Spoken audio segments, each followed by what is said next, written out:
मैं रमाशंकर शर्मा एडवोकेट, अध्यक्ष Rajiv Gandhi bar association Agra, एक किसान का बेटा हूं और किसान परिवार में पैदा हुआ हूं और वकालत से पहले मैंने करीब 20-25 साल पहले खेती भी की है।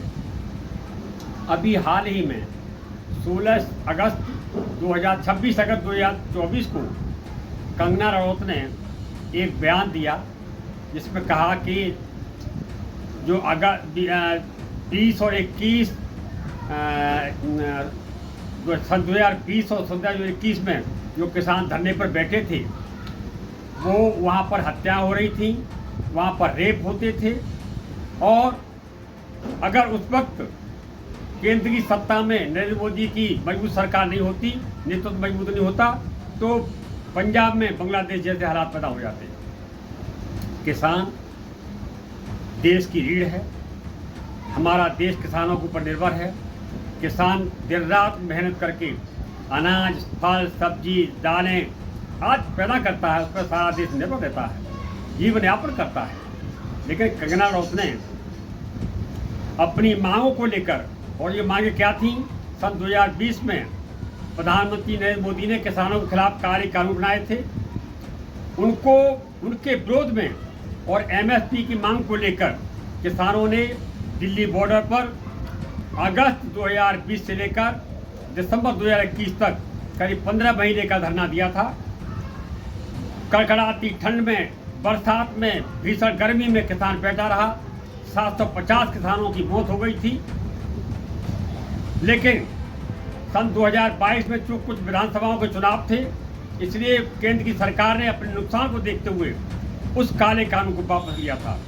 लेकिन कंगना रनौत ने ये कहकर किसानों का, देश के करोड़ों किसानों का नुकसान किया है, अपमान किया है, भारी अपमान किया है कि किसानों ने आंदोलन के दौरान वहाँ हत्याएं की और रेप किए।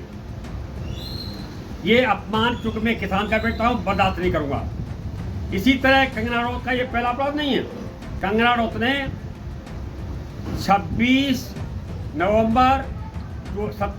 नवंबर 2021 में एक बयान दिया था जिसमें कहा था, महात्मा गांधी के अहिंसात्मक सिद्धांत को गाली दी इसने और कहा था कि गांधी जी का ये सिद्धांत कि एक गाल पर चाटा कोई मारे तो दूसरा गाल कर दो, लेकिन गाल पर चाटा खाने से भीख मिलती है, आज़ादी नहीं मिलती।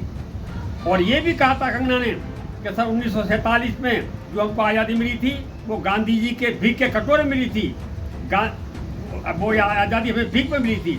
असली आज़ादी तो सन 2014 मिली है जब से केंद्र में नरेंद्र मोदी सरकार सत्ता में आई है।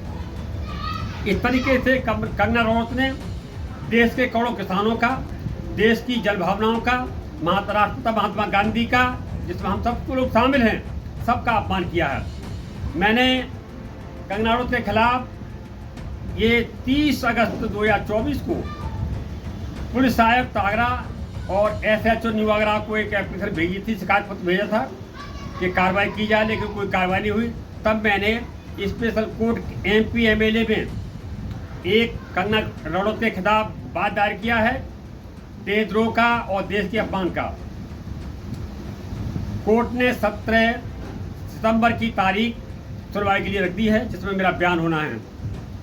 मैं कानून का पहरेदार हूँ, कानून का आदमी हूँ और कानून के तहत काम करूँगा। कंगना रनौत ने जो अपराध किया है उस अपराध की सजा कंगना रनौत को दिला के रहूँगा। इससे पीछे पहले कदम हटूँगा। या तो कंगना रनौत कोर्ट में आकर माफ़ी मांगे देश की जनता से, वरना सजा बदलने को तैयार हैं। ये मेरा चैलेंज है। कंगना रनौत ने जो अपराध किया है देश के प्रति, किसानों के प्रति, महात्मा गांधी के प्रति, वो अक्षम्य है और उसके लिए उनको सजा मिलनी चाहिए।